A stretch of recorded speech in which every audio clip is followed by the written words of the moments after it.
श्री ओम नमः सिद्धेभ्य।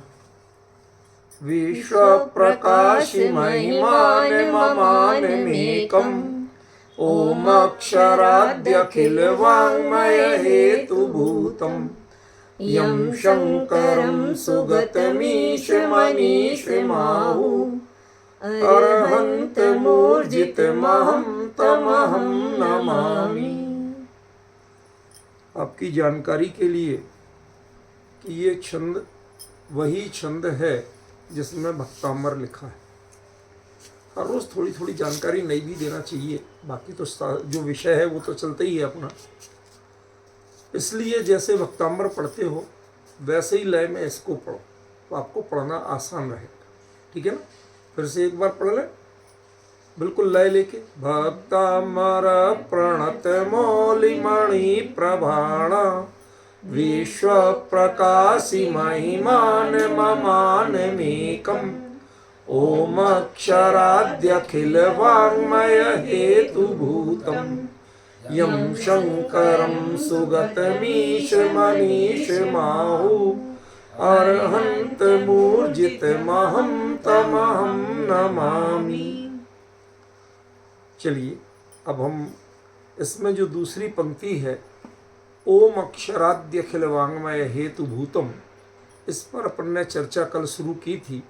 आज उसी चर्चा को हम आगे बढ़ाएंगे। थोड़ा ध्यान दें और ध्यान से उसको सुने। कल 4 ग्रेड की बात की थी, ठीक है ना? चौथी ग्रेड तक पहुँचे ही थे। चौथी ग्रेड से क्या कैसे होता है उस पर हम नहीं पहुँच पाए थे, उसकी चर्चा करनी है। यह चर्चा इसलिए भी जरूरी है कि अपने जितने भी मुमुक्षु भाई बहन हैं, स्वाध्यायी हैं, उनमें इस चीज़ की बड़ी भारी कमी है, अज्ञान। कभी उनको इस लेवल तक बताया ही नहीं गया। उनको जो बात कही भाई अपने ध्यान से सुनो, विनय से सुनो, जिनवाणी मर्यादा में रह के सुनो, समझ गए ना? ऐसे बैठो, ऐसे उठो, ये सब तो सिखाए गए। लेकिन जो आसन हैं वो स्वाध्याय के साधन नहीं, वो स्वाध्याय नहीं, वो उसके लिए एक भूमिका है। जैसे मंदिर जो है वो यदि आप पहुंच के वहां धर्म ध्यान नहीं करते हो तो मंदिर आपको जबरदस्ती धर्म ध्यान नहीं करा देगा। कई लोग माली पुजारी कहिएगा मंदिरों में ही रहते हैं, वो सारे कर्म करते, उनने कभी उन्हें भगवान की भक्ति नहीं आई। झाड़ू लगाते हुए उन्हें कभी विनय नहीं आई, क्या कर लोगे आप?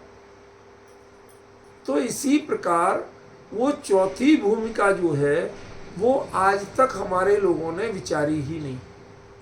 वह अधिक से अधिक विनय की तीसरी भूमिका में बिजी, समझ गए? ओम सुनो, अपने आप को ठीक करो, मंदिर पहुंचो, भगवान के सामने खड़े हो जाओ, दर्शन करो, ढोक दो, 3 प्रदक्षिणा दो, स्तुति करो, पाठ करो, ये तीसरी स्थिति की बात है। समझ गया?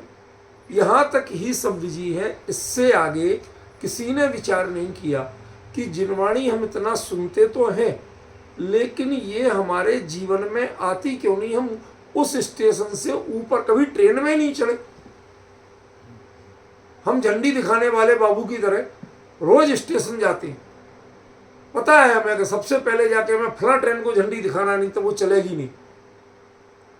तो आपकी झंडी से ट्रेन तो चल जाती है, आप कब चले ये तो बताओ। ये एक बड़ी भारी कमी है। इसलिए इस विषय पे आज पूरे 1 घंटे द्वारा चर्चा करूंगा नए सिरे से, जिससे आपको आइडिया तो लगे कि ये चर्चा क्यों जरूरी है, इस दृष्टि से हम क्यों विचार करें, क्या कमी है। शब्द सुनना एक चीज, शब्द का क्षोभसम का विषय बनना दूसरी चीज। शब्द सुनना कर्णेंद्री का विषय, उसके स्वरूप को जानना थोड़ा बहुत, कि कौन सा शब्द है, सही लिखा नहीं लिखा, क्या पढ़ा, उच्चारण से, ये जो जानना, ये सामान्य क्षोभसम ज्ञान का विषय, ठीक है ना? इसका अर्थ क्या होता है ये सब जानना, ये और बेहतर आपकी भक्ति और सावधानी का विषय। लेकिन सब कुछ जान लिया बिल्कुल वैसा ही है जैसे तकलीफ के होने पर हमने सही डॉक्टर और अस्पताल का पता किया, पहला काम। डॉक्टरों के पास अस्पताल गए, अपॉइंटमेंट लिया, उसे दिखाया, जांचें करवाई, ये दूसरा काम हुआ। फिर उसने मेडिसिन प्रिस्क्राइब की और जाके हमने दुकान से वो दवाई खरीदी बाकायदा, और उस पर लिख भी लिया कि ये सुबह लेना, ये शाम लेना, ये पानी से लेना, ये दूध से लेना, ये खाली पेट लेना, ये भरे, सब कुछ कर लिया। अब इसके बाद डॉक्टर ने कब कही थी उसने दवाई ले लेना, मैं ले ली। उसने ये बताया था ऐसी ये सुबह की, ये शाम की, हमने सब उन पे लिख लिया। अब वो दवाई लेना और उसके बाद क्या होती है जो प्रतिक्रिया, उसके दौर से कितने लोग गुजरे, ये बता दो मुझे। मेरा प्रश्न समझ में आया विजय जी, ये नहीं आया? बड़ा सिंपल से बात कही है मैंने कि जब आप औषधि का सेवन करेंगे तो उसके बाद कुछ तो होगा, बिगाड़ हो, सुधार हो, एक्शन हो, रिएक्शन हो, कुछ तो होगा। आपको क्या हुआ मुझे इतना बता दो।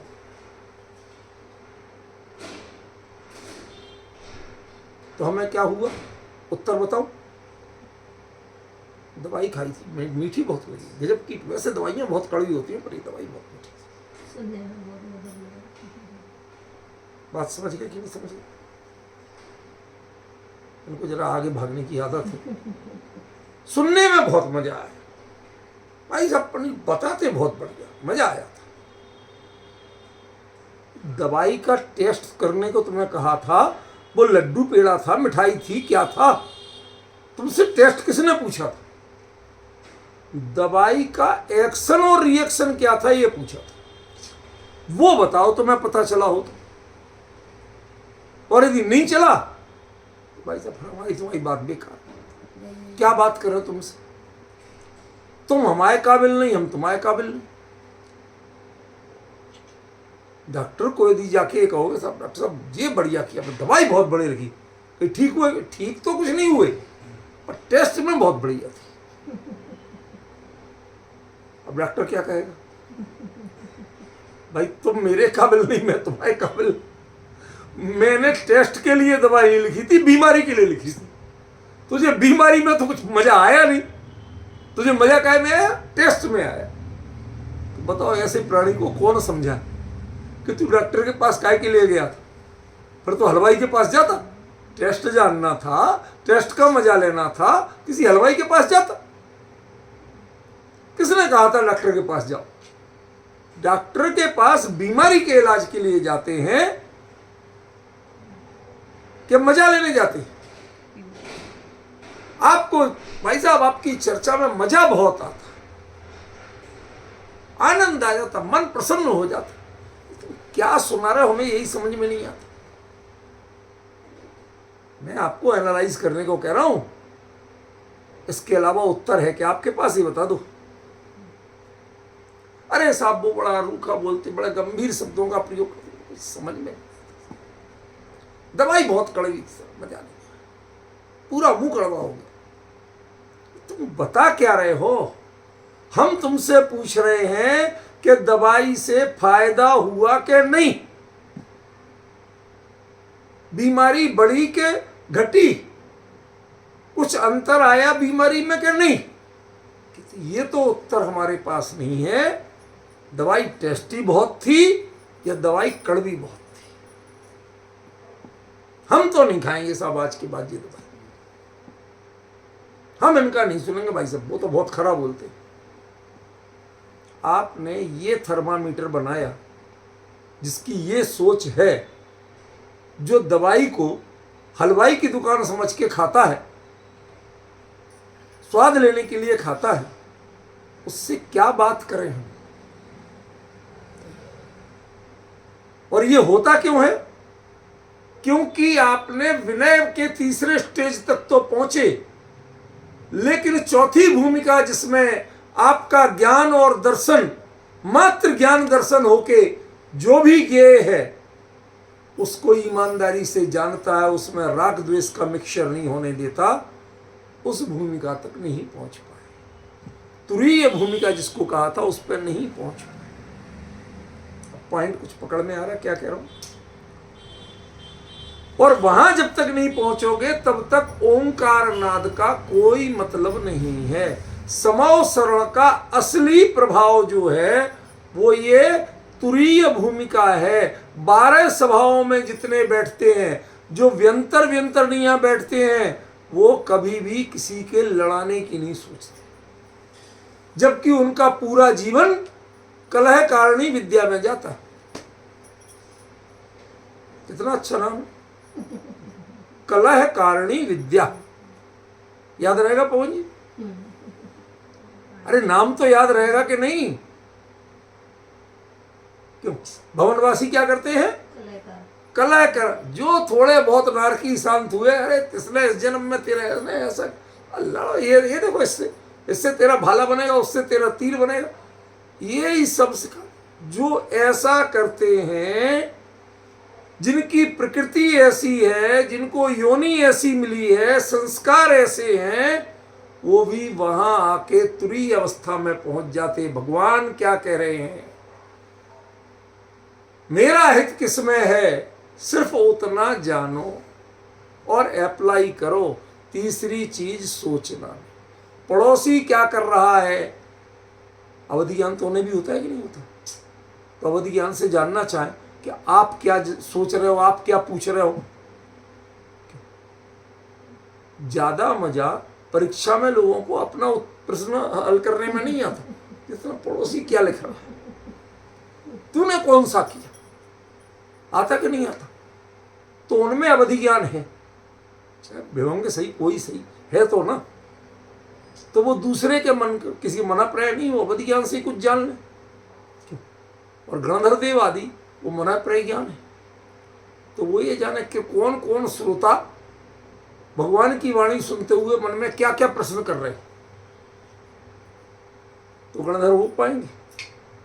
भगवान क्या कह रहे हैं, उनकी वाणी में क्या आ रहा है, उसे हमें ईमानदारी से जानना है। ध्यान रखना, वो हे गे उपादेय भी नहीं जानते। क्या कहा पवन जी, समझ में आ रहा? ये हे गे उपादेय आपके वर्गीकरण है। भगवान ना हे गे उपादेय बताते हैं, वो तो जो वस्तु स्वरूप है वो पूरा का पूरा अपने, उनके जितना, भले ही उनके ज्ञान का अनंतमा भाग दिव्य ध्वनि में आता है, और जितना उनके दिव्य ध्वनि में आता है उसका अनंतमा भाग गणधर ग्रहण कर पाते हैं, ये सब अलग मैटर है। लेकिन करते तो उसी में से हैं, कहीं और से तो नहीं करते। प्रश्न समझ में आ रहा? करते तो उसी में से हैं। तो अब जिस पेड़ के फल तुम भी बटोरोगे उसमें आधे कड़वे निकल गए, खराब निकल गए, तो निकल गए, मंजूर है। लेकिन वो पेड़ काय का है, जो बचे हैं वो उसी के फल हैं कि किसी और के फल हैं? जब उसी के हैं तो स्वाद किसका देंगे? उसका ही देंगे। तो तुम कितने कम ग्रहण कर पाते हो ये मुद्दा नहीं है, लेकिन जितना भी वो ग्रहण करते हैं वही ग्रहण करते हैं जो भगवान के ज्ञान में आया, जितना दिव्य ध्वनि में आ पाया, और उसमें से जितना वो ग्रहण कर पाए। लेकिन क्वालिटी तो वही है, वस्तु तो वही है ना। उसको ईमानदारी से जानना, ये ड्यूटी नहीं मैं इसको कैसे व्यवस्थित करूंगा, द्वादशांग कैसे बनाऊंगा, इसके आधार पर नहीं। दिव्य ध्वनि के काल में तो सिर्फ उसको ज्ञाता बनते हैं। समझ गए? ये तुरीय अवस्था, कोई ड्यूटी नहीं। गणधर के रूप में मेरी कोई ये ड्यूटी नहीं है कि मैं इनके द्वादशांग लिख के दूंगा, लिखते तो वो है ही नहीं। शिवोपम में भी कैसे बनाऊंगा, इन लोगों को कैसे दूंगा, भव्य जीवों को, कोई टेंशन नहीं। उस समय सिर्फ भगवान की वाणी जो ओंकारमयी नाद है उसको सुनते हैं, उसके तत्व के ज्ञाता बनते हैं, जितना जान पाए। क्या जानना और क्या नहीं जानना ये चॉइस उनकी नहीं होती। सुनना जरा ध्यान से। अब जो बात, आज का विषय कल से बहुत ऊपर है और अलग है। आप हमेशा तय करते हो कि हमें क्या जानना क्या नहीं जानना। क्या पढ़ना क्या नहीं पढ़ना करते होता है कि नहीं करते हो? भाई साहब मैं तो आत्महित की चर्चा करना दूसरी नहीं कर। आप चॉइस कर सकते हो, आप कह सकते हो मैं तो प्राणायाम योग नहीं जानता। भाई साहब क्या करेंगे जान, वो कह सकते हैं, वो ऐसा सोच सकते हैं? उनके पास चॉइस नहीं है, और चॉइस जिसके पास होती है वो भगवान की वाणी का ग्राहक नहीं बनता, वो ग्रहण नहीं कर पाता। तुरीय अवस्था चॉइस की अवस्था नहीं है। चॉइस हमेशा राग और द्वेष से प्रेरित होती, ये मुझे पसंद है, ये मुझे पसंद नहीं है। जब तक ये स्थिति बनी हुई है आप ग्रहण कुछ नहीं कर पाओगे भगवान की वाणी से। वो भले ही सारे वस्तु तत्व को बताती है, क्या करती है? संपूर्ण वस्तु तत्व को बताती है, लेकिन तुम ग्रहण तब कर पाओगे कि जब उसमें चॉइस तुम्हारे मन में, तुम्हारे पास चॉइस नहीं है। ये बड़ी गलत स्थिति है। भाई साहब हमारे पास कोई विकल्प ही नहीं था, आपने 100% प्रश्न करने को कहा था, ये तरीका नहीं है, मजबूरी नहीं है, वो आपकी यही चॉइस है कि मुझे कोई चॉइस नहीं रखी। क्या गणधर देव सदमस्त अवस्था में है, इसलिए राग तो होगा, पर वो राग राग के लिए नहीं, मुझे मात्र जानना है, इसके अलावा कुछ नहीं। किसे जाने, कैसे जाने, किसको बताने के लिए जाने, कुछ नहीं। भगवान की वाणी में जो आ रहा है तत्व ज्ञान, उसको ज्यों का त्यों मुझे जितना मैं समेट पाऊंगा उतना समेट लूं।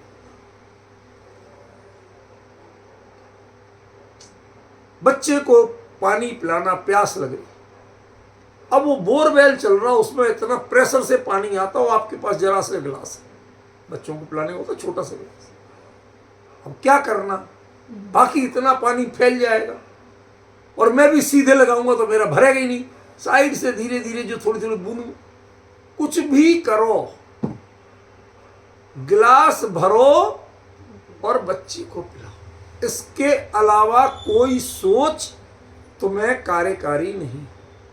इतना पानी बेकार जा रहा, ये तुम्हें काम का नहीं, समझ गए?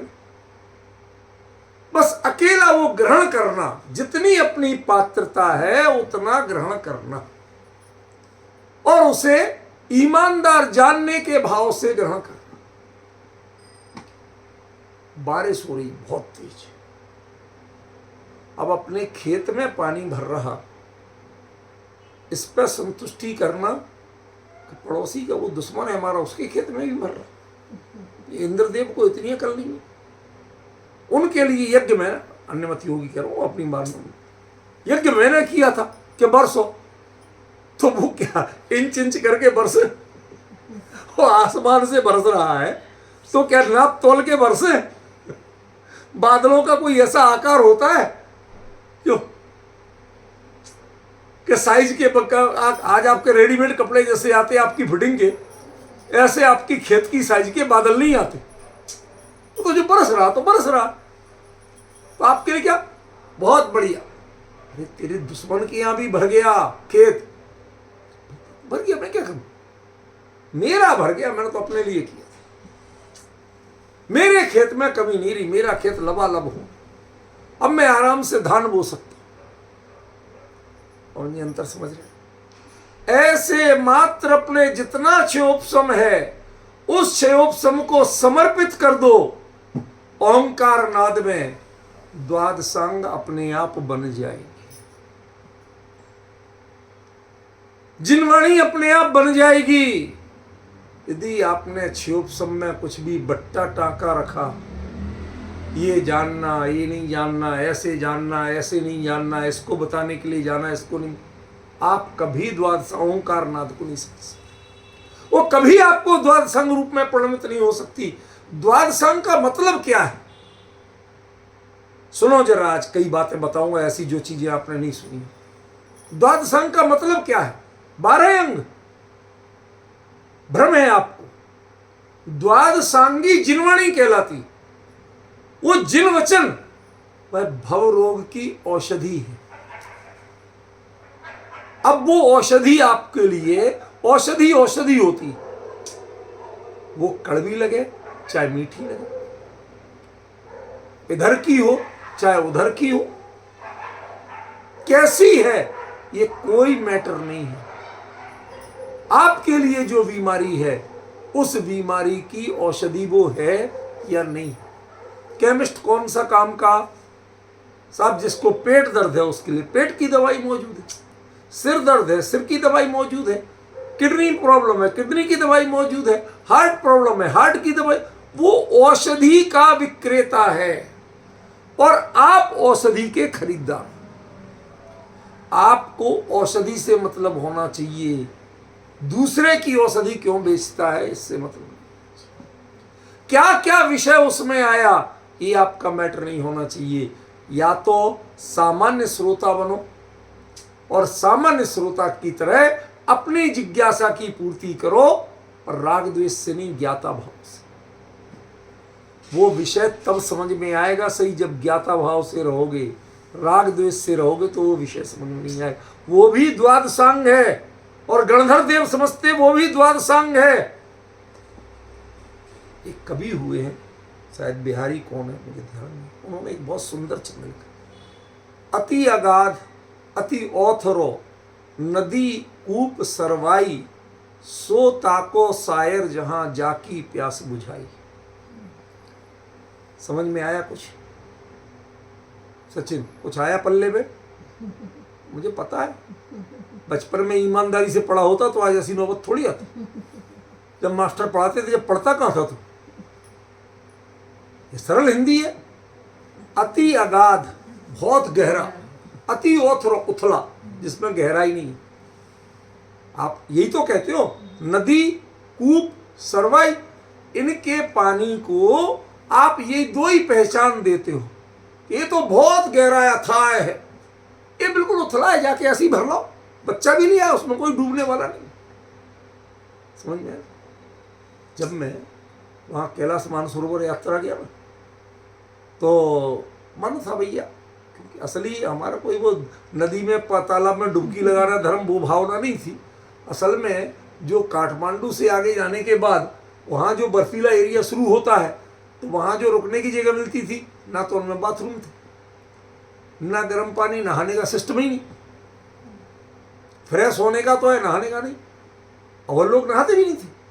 हम लोग क्या करते थे कि वो जो भोजन वाले होते थे ना, उनसे जाके हाथ जोड़ के पैसा दे के और आधी बाल्टी गर्म पानी करवा देते थे। और वो गर्म पानी जो बिल्कुल एक तरह खोलता हुआ देते थे, अपने रूम तक लाके हम उसमें टॉवल निचोड़ के बदन पहुंच सके इतने में ठंडा हो जाता।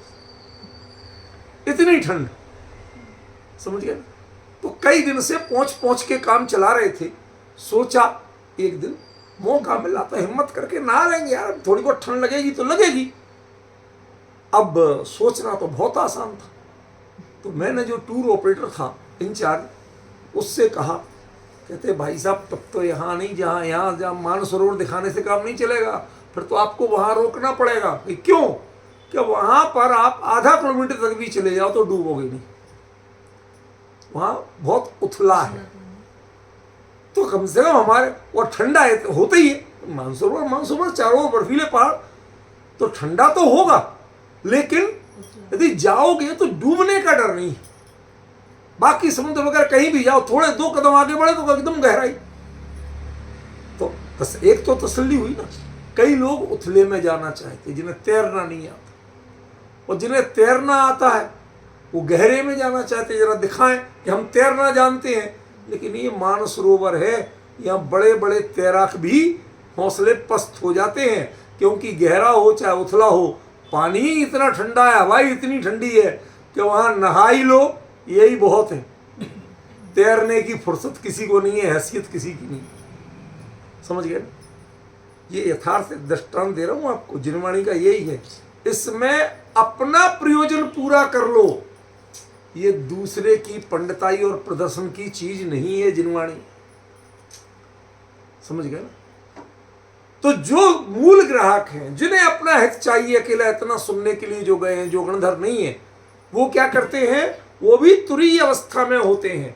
जो उनके प्रयोजन की चीज आई वह ईमानदारी से जानी, ग्रहण की और ग्रहण करके अपने में अप्लाई की। फुर्सत राग द्वेष उसमें भी नहीं की, अच्छाई बुराई उसमें भी नहीं दिखाई, मीन में उसमें भी नहीं निकाली, बस अपना प्रयोजन पूरा। ये भी तुरीय अवस्था है। आप बताइए, जिनवाणी की चर्चा ये द्वादशांग वाणी ही है, आप सुनने के बाद कितना निकालते हैं, ग्रहण क्या करते हैं, ये तो बताओ। क्या समझते हैं और उसको अप्लाई कौन कौन करना चाहता है? समझ में आ रही मेरी बात पवन जी? ये जरा ध्यान दीजिए। वो जो द्वादशांगी जिनवाणी है, जिसके लिए मैंने दृष्टांत दिया था, अति अगाध नदी को सोता को सायर, उसके लिए वो समुद्र ही है, महासागर है, क्षीर सागर है, जहां जाकी प्यास बुझाई। जिसको तत्व समझ में आ गया, अपना अज्ञान दूर हो गया, अपने जीवन की समस्या बदल गई, अपना गुण स्थान बढ़ा लिया जिसने, वो ही उसके लिए सब कुछ है। जिनवाणी का इतना स्वरूप है भाई, तुम्हारा काम चला या नहीं, सुनने में मजा, जो मजा लेते हैं ना, उनके मुकाबले नादान कोई नहीं। ये जिनवाणी मजा लेने की चीज नहीं। प्रमोद के भाव से सुनना बात दूसरी है, खेद खिन्न होके नहीं सुनना, ऐसा सोच के नहीं सुनना इसमें पिक्चर देख रहे होते तो ऐसा। ये संसार के किसी पदार्थ से, किसी विषय से उसकी तुलना, उसका कंपटीशन नहीं करना, यहां तक तो ठीक है। प्रमुदित होके हर्ष भाव से सुनना, वाह मेरे लिए बहुत हितकारी है, अपनी हितकारी वस्तु, मेरा प्रयोजन है जो प्रमुदित है, इसमें तो मुझे मेरा हित, बस यहां तक तो ठीक है। लेकिन इसके अलावा जो आपने पंडिताई लगाना चाहिए, तो ध्यान रखना, आप लोग भला कर सकते हो, पंडित लोग वो जिनवाणी को जो सुनाते हैं उससे अपना कुछ भला नहीं कर सकते। क्यों? क्योंकि उसमें वो चीजें चुनते हैं जो सामने वालों को सुना के और इंप्रेशन, अपनी इज्जत ले, उन्हें इज्जत पल्ले में पड़ती है, आपके पल्ले में माल पड़ता। समझ में है? मैंने देखा है, हमारे गुस्सा नहीं, हमारे साले साहब हैं, एसी का काम करते, उनके घर के एसी ठीक नहीं हो पाते, सारी दुनिया के ठीक करते। जब जाओ वो वाला तो गड़बड़ है, कह रहे कई दिन से वो ठीक ही नहीं करता। आदमी को तुम सुबह से ड्यूटी भेज दोगे तो तुम्हारा कब ठीक करेगा? तुम लिस्ट बना के जहां से नोट छपते हैं, जहां से पैसा मिलता है, उसका लिख लिख के ड्यूटी दे के भेजते हो, तो तुम्हारा करे कब? हालत तो ऐसी बना रखी है बनवाड़ी जैसी।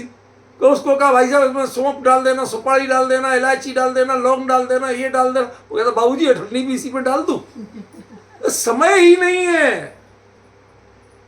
समझ गए ना? असल बात ये है कि उनको एसी का ज्ञान और एसी के कर्मचारी नोट छापने की चीज हैं, कमाई की चीज हैं। वो उनको कभी भी अपने घर का मशीन ठीक कराने के लिए वो उनने माने ही नहीं उनको, इसलिए उनकी घर की खराबी। यही हालत पंडितों की है। समाज के लोगों के लिए बढ़िया से बढ़िया सुनाना, वो सबकी रिपेयरिंग करते हैं, उनके अपने दिमाग की, अपने भावों की रिपेयरिंग नहीं कर पाते, और वो उनकी मशीन हमेशा खराब मिलती। समझ गए? इसलिए तुरीय अवस्था माने दुनिया के लिए नहीं, इनमें तो मुझे मेरा ही हित भाषित होता है, इन भावों को मुझे बरोबर समझना है। भाई साहब टोडरमल जी जो लिख गए ना, वो बियॉन्ड दी कंपेयर है, आप तुलना नहीं कर सकते। समझे कि नहीं? इसका नाम तुरीय अवस्था है। अखिल वांग्मय है तो सारा वांग्मय आपके सुत केवली बन जाएंगे, कहते ना सुत केवली बन जाओगे और ना गणधर बन जाओगे। फिर भी वो केमिस्ट अपनी दुकान में जितनी चाहे सारी दवाइयां रखता, लेकिन उसे पेट दर्द हो जाए तो पेट की ही दवाई लेगा जो डॉक्टर लिखेगा, सारी दवाइयां नहीं लेता। जो तकलीफ है वो तकलीफ दूर होना चाहिए, उसके लिए केमिस्ट की शॉप नहीं खाना पड़ेगी। है तो सब दवाइयां ही, लेकिन अपनी बीमारी की दवाई लेना यही कारगर है। इसमें हाँ भाई तेरी दवाई की दुकान बहुत बढ़िया है, जब जो तकलीफ हुई तेरे यहां दवाई, कभी ये नहीं कहा कि नहीं साहब ये दवाई नहीं। इसलिए हम द्वादश अंग जिनवाणी को कृतज्ञ हैं। जब जो जिज्ञासा होती है आपके पास प्रॉपर समाधान मिलता है। ये जिनवाणी है, लेकिन जो साक्षात जिनवाणी ओंकार नाद होता है उसमें सिर्फ क्या मिलता है कि जो तुम्हारी समस्या है उसका समाधान मिलता है। अब डिफरेंस समझ रहे हैं? और वही तुम्हारे लिए सब कुछ है। पूरी दवाई की दुकान है, पूरी दवाई की दुकान में कोई 1000 दवाइयां बता दे और तुम्हारी दवाई नहीं कहे तो आपको इसकी दुकान बेकार है, कहोगे कि नहीं कहोगे? और अपनी मिल गई भाई साहब, बहुत बढ़िया दुकान है, उसके पास सब मिल जाती, जब जो दवाई ले लेगा। अब डिफरेंस समझ रहे? जिसमें तेरा हित है वो हित का समाधान जिसमें मिल गया, जिसने पा लिया वो अखिल वांग्मय है, पूरी द्वादशांगमयी जिनवाणी है, कुछ नहीं बचा उसके लिए। क्यों? क्योंकि उसके स्वयं के केवली बनने का मार्ग मिल गया। समझ में आया? एक बार का सम्यक दर्शन वह केवली बनने का वीजा है। अब तुम्हें टिकट भी लेना पड़ेगा, सवारी भी करना पड़ेगी, टाइम से जाना, सब कुछ करना पड़ेगा, लेकिन यह गारंटी है कि तुम्हें अमेरिका जाने से कोई रोकेगा नहीं। समझ गए? एक बार उस तत्व को समझ के जिसने आत्मसात कर लिया, उसने अखिल वांग्मय का हेतुभूत है। मतलब हम द्वादशांग जान जाएंगे। कहते क्षुद्र शिव स्वामी बनना है क्या, रिकॉर्ड बनाना है क्या द्वादशांग का? समय सार के 415 गाथाएं पूरी याद हो जाए तो क्यों भाई साहब? एक और सज्जन मिले, वो और भी बड़े ज्ञानी थे, मैं तो बहुत ही अज्ञानी हूं उनके आगे।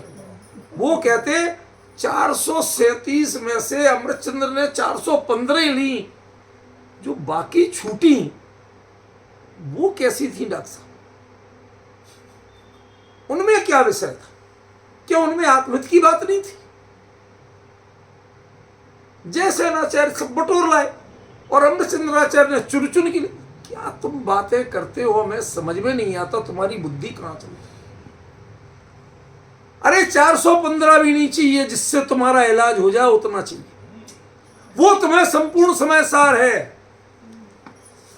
कुंद आचार्य के बाकी भी परमागम मिल जाते, 84 पहाड़ मिल जाते तो कितना अच्छा होता। अरे भले आदमी, जो मिला है ना उससे तेरे भव का अंत हो सकता है। तेरे लिए जिनवाणी कितने काम की। कार्तिकेय स्वामी ने लिखा है कार्तिकेयानुप्रेक्षा, जोड़ सुनदी जड़ वैणम भेदम जानादि जीव देहा। वो शरीर भिन्न है, शरीर से भिन्न ज्ञायक भगवान आत्मा का अनुभव कर लेता है। बस जिन वचन इतने ही है और बाकी कुछ नहीं।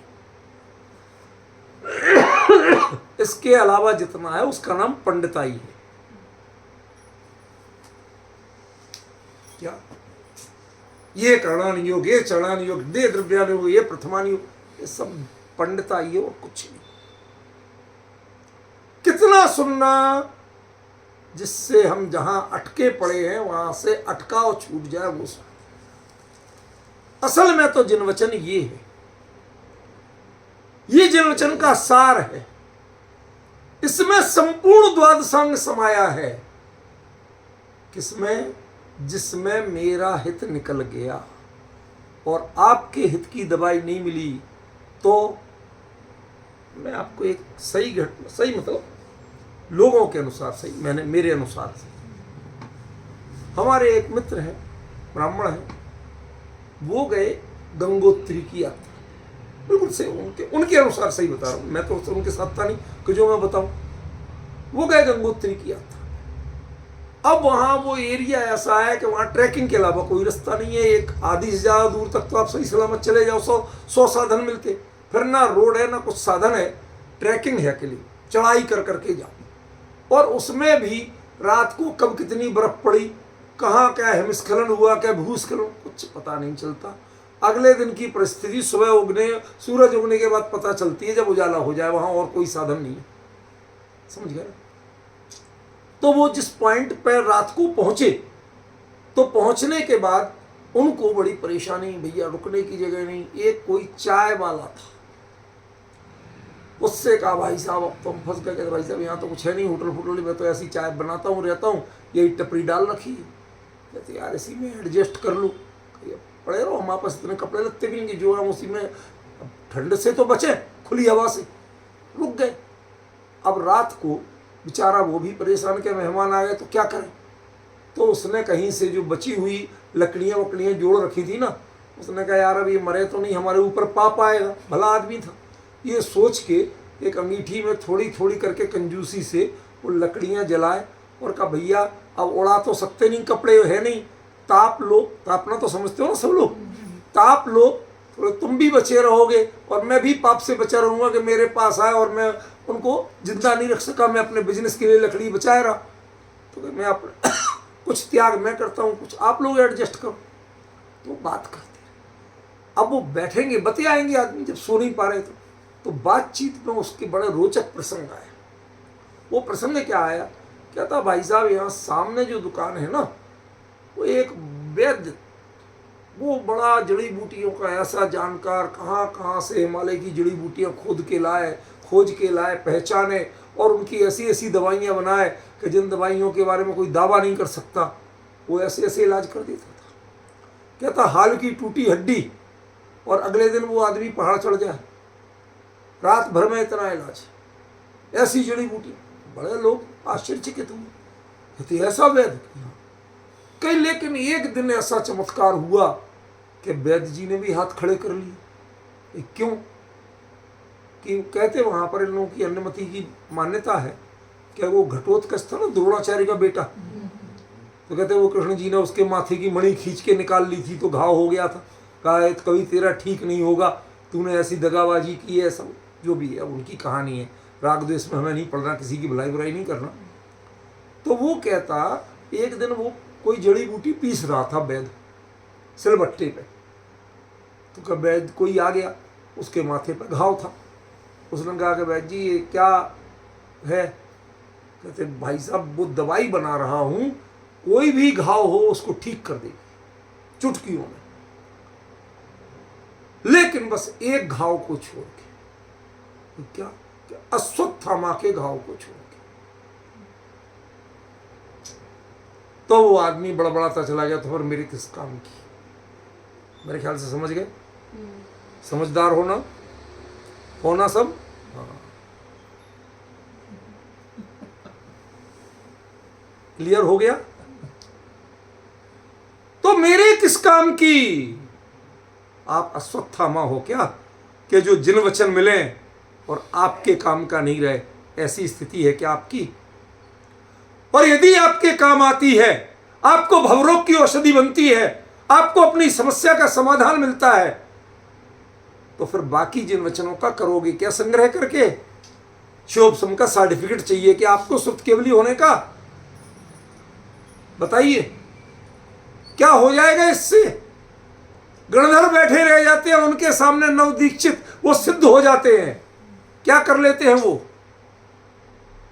कितने एडवांस हो आप द्वादशांग को जान के और द्वादशांग के निर्माता होके भी। माफ करना, ये जिनवाणी शिवोपशम का खेल नहीं है।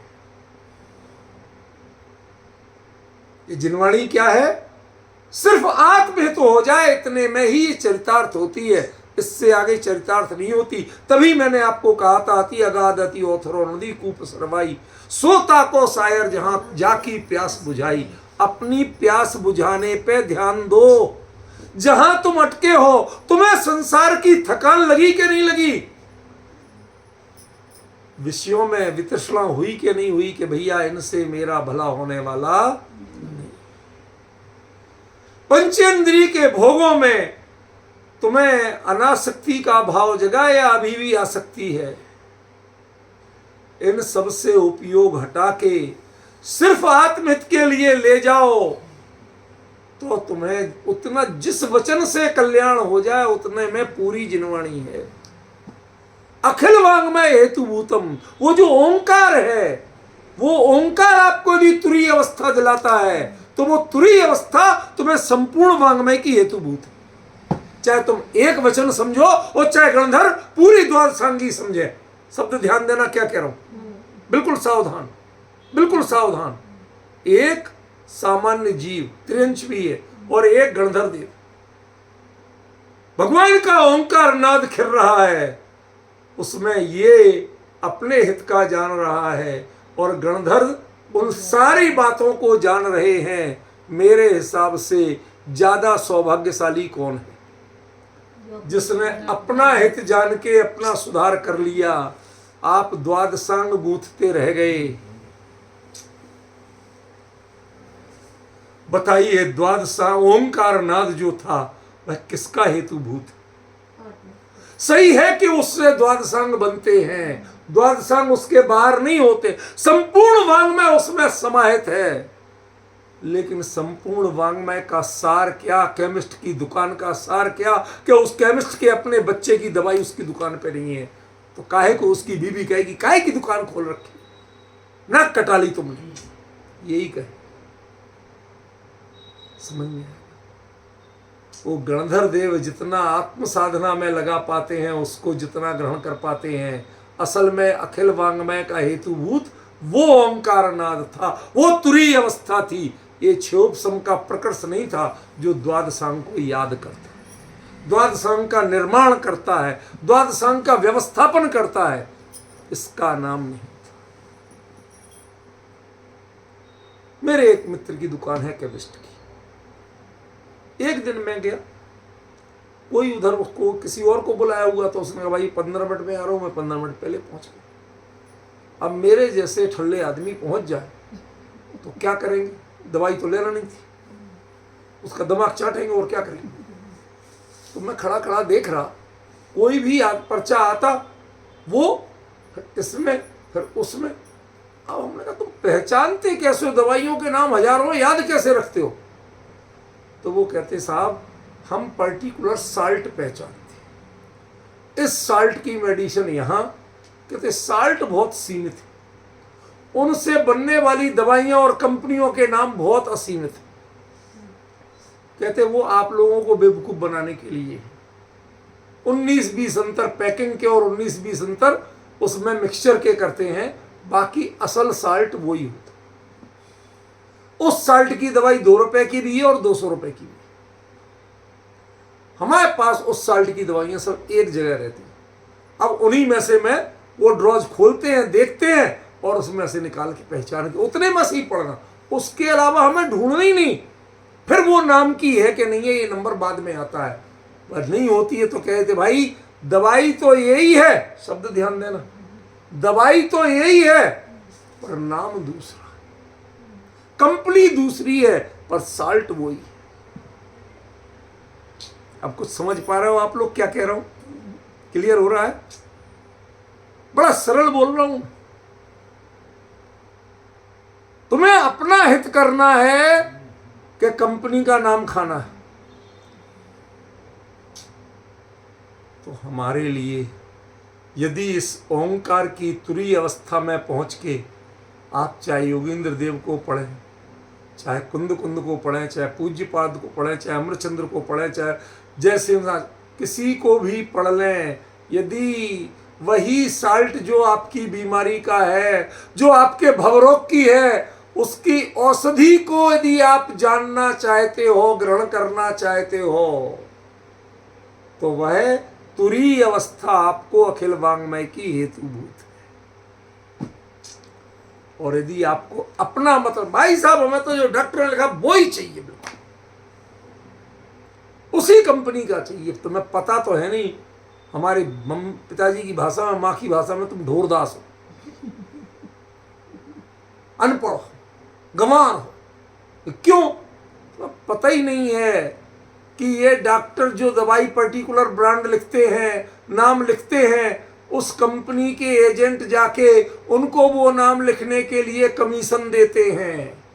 क्योंकि वो 2 रुपए की दवाई 200 रुपए वाली लिख रहे हैं, तो उसको यदि वो 25 रुपए देंगे तो डॉक्टर को तो बैठे ठाले 25 रुपए मिल रहे हैं, वो तो लिख देगा, लेकिन कंपनी को तो बाकी फायदा होगा कि नहीं होगा।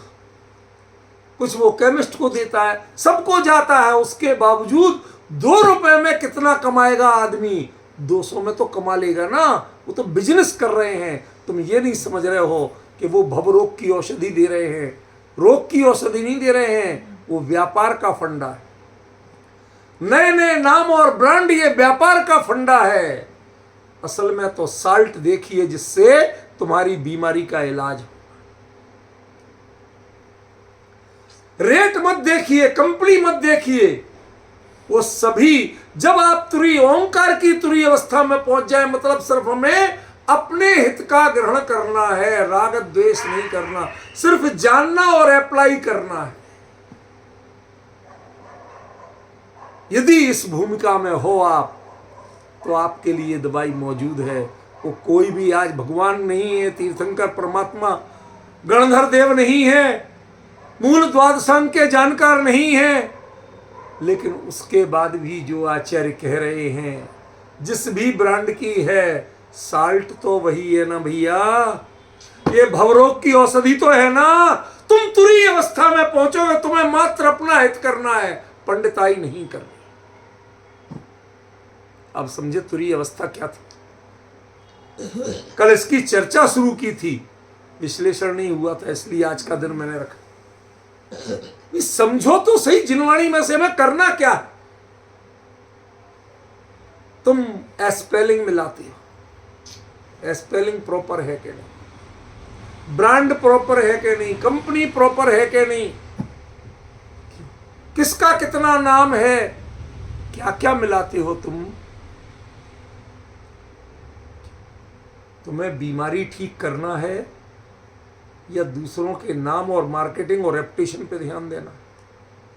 कौन आचार्य आपके लिए हितकारी होगा और कौन ग्रंथ हितकारी होगा, चक्कर में मत पड़ना। शांत भाव से सुनो, समझो, सीखो और सीखने के बाद अपने अंतर में उतार सको, जिससे अपना इलाज कर सको, वो तुम्हें काम कर। वो पूरे द्वादशांग का हेतुभूत है, वो ओंकार की चतुर्थ अवस्था है। उस 4th स्टेज लायक तुम्हें अपने आप को बनाना है, फिर जो भी मिलेगा वो संपूर्ण वांग्मय है। और नहीं तो जितनी चाहे पंडिताई करते रहो, कोई लाभ होने वाला नहीं। आज जमाना यही है, ब्रांड कौन सा, डॉक्टर किसको कहते हैं। भाई साहब, इस मार्केटिंग के प्रपंच में आप अपना मनुष्य भाव गंवा रहे हैं। पंचकल्याण प्रतिष्ठा महोत्सव के बड़े मंच से बोलते हैं, बड़े नाम के पंडित बोलते हैं, तो आपको लगता है हाँ भाई ये तो कुछ माल है, इतनी चकाचौंध, इतने लोग आ रहे, इतनी भीड़ जुट रही, क्यों, करोड़ों की बोलियां लग रही। तो हमें लगता है यहां माल खरा है। भाई साहब, आपको पता नहीं है, जितनी बड़ी अस्पताल, वो एक बार पिताजी के लिए कोई टेस्ट छोटा सा कराना था, अपोलो ले गए सीधे डॉक्टर के पास। वो डॉक्टर परिचित निकला, उसने कहा भाई साहब किसी सस्ते से जगह जाके करा लो, क्योंकि हमारे यहाँ यही टेस्ट 19,000 का होगा, और ये बाजार में सिंपल जगह के टेस्ट में कुछ है ही नहीं, उसमें कोई केमिकल ही नहीं डलता। समझ में आया, वो सिर्फ टेस्ट ही है देखने का। कहते ज़्यादा ज़्यादा 100-125 रुपये में हो जाएगा, और 100 रुपये में वही टेस्ट हुए जो उनके 19,000 में था अपोलो। लेकिन हमें तसल्ली लगती है भाई साहब, अपोलो में हुआ तब तो ठीक ही हो। अरे उस मशीन में कुछ होता ही नहीं है, सिर्फ आपके लिए जैसे फूंक मारना इतना करना होता है, उससे उसमें मशीन कितनी रीडिंग दिखा रही है वो है, और कुछ नहीं, समझे। लेकिन हमारे लिए, हमें आजकल ब्रांड की आदत पड़ गई, मंचों की आदत पड़ गई है। जो सीधे सीधे तत्व देता है वो हमारे लिए स्वीकार्य नहीं। आपको कुछ कहूंगा तो कड़वा लग जाएगा, लेकिन मैं कह रहा हूं, आप बहुत से नामों के चक्कर में पड़े हैं, असली चीजें लेना नहीं जानते। प्योर माल लीजिए, सीधा आपके लिए हितकारी है वो लीजिए। किस दुकान पे मिला, ये दुनिया में भटकने की आदत बंद कर दीजिए। मंचों और ब्रांडों के नाम पे मत जाइए, अपनी भूमिका पहचानिए। आपकी भूमिका तुरीय अवस्था की होगी तो वहां भी मिल जाएगा और यहां भी मिल जाएगा, मैं किसी का निषेध, लेकिन उनके आकर्षण में मत भटकिए। वो आकर्षण आपको कभी तुरीय अवस्था नहीं पाने देगा। क्यों? क्योंकि उसमें राग द्वेष समाप्त करके मात्र गुण ग्रहण की भावना रहती है, मात्र ज्ञाता भाव रहता है। आप ज्ञाता भाव को नहीं पहुंच पाएंगे जब तक आपको मंच का आकर्षण है। मंच चकाचौंध वाला है तब तो चीज सही है, और मंच चकाचौंध वाला नहीं है तो चीज बेकार है। जब ये सोच है तो आप सत्य को कभी जीवन में ग्रहण नहीं कर पाएंगे। बड़े मंचों से अखिल वांग्मय का हेतुभूत तत्व ज्ञान नहीं मिलता है, आपकी पात्रता से मिलता है, आपके भावों से मिलता है। उसके लिए भटकाव बंद कीजिए। आपके पास जिनवाणी जो है उसको, भावों को उसमें जोड़िए, ग्रहण कीजिए, समझिए, और समझ के अपने अंदर में अप्लाई कीजिए। यही काम हो जाएगा, कहीं जाने की जरूरत है। और हमारे लिए आदत पड़ी है, बड़े बड़े शहर के लोग गांव में जाके इलाज कराते हैं, और गांव में उसी का जो इलाज करता है ना, उसका बच्चा उस शहर जाके इलाज कराता है। ये विडंबना है। हमारे पवन जी भी इसके शिकार हैं। इन्हें बड़े बड़े मंच, बड़े बड़े आयोजन, उनमें बड़ी तृप्ति मिलती है, वहाँ माल ज़्यादा मिलता है और सीधी सच्ची बात कम मिलती है। इनको कोई बीमारी नहीं है, तो मैं इनके बहाने कह रहा हूँ क्योंकि ये बुरा नहीं मानती, और कोई रियल बिदक जाए इसलिए, और किसी की नहीं कहता। समझ में आया? मुझे भी तो एक आध चाहिए जिसके बहाने मैं दूसरों को पीट लूँ। वो सास को जब बहू को सिखाना होता है तो अपनी बेटी को पीट लेती। मजबूरी है भाई, हमारी मजबूरी समझो आप। हम तो इनकी इसलिए कह लेते हैं कि ये बिदकेंगे नहीं और बिदक जाएंगे, लेकिन ये एक कड़वा सच है। जितना हमें आयोजनों से जिनवाणी और व्यक्ति की महिमा आती है, तत्व, हम तत्व के ग्राहक नहीं हैं, हम वैभव और आडंबर के ग्राहक हैं, ब्रांड के ग्राहक हो गए हैं। हमें तत्व से मतलब नहीं है, तत्व हमें कर्णेंद्रिय के विषय से अधिक नहीं है। क्या सुना, ये सुना, अरे कितना बढ़िया बोला था।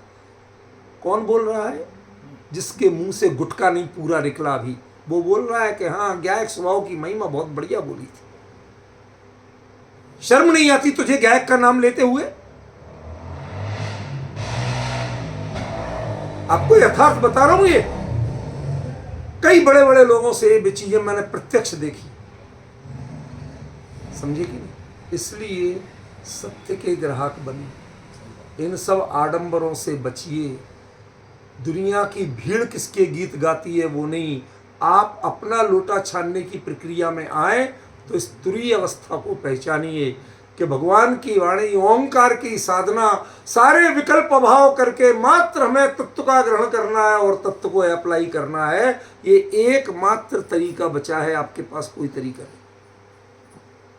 ये पंक्ति इसका अर्थ देती है, ये इसका असली अर्थ ये है, इसका अर्थ और कुछ भी नहीं है। पंचम काल में विरह नहीं हो गया है, भगवान की वाणी आज भी मौजूद है ज्ञानियों के वचनों में। तुम तुरीय अवस्था में पहुंचो, उसको अप्लाई करो, अपना भला करो। इसके अलावा कोई दूसरा निर्देश नहीं है। इसको समझें, पहचानें, यही आपके जीवन का सार है। विशिष्ट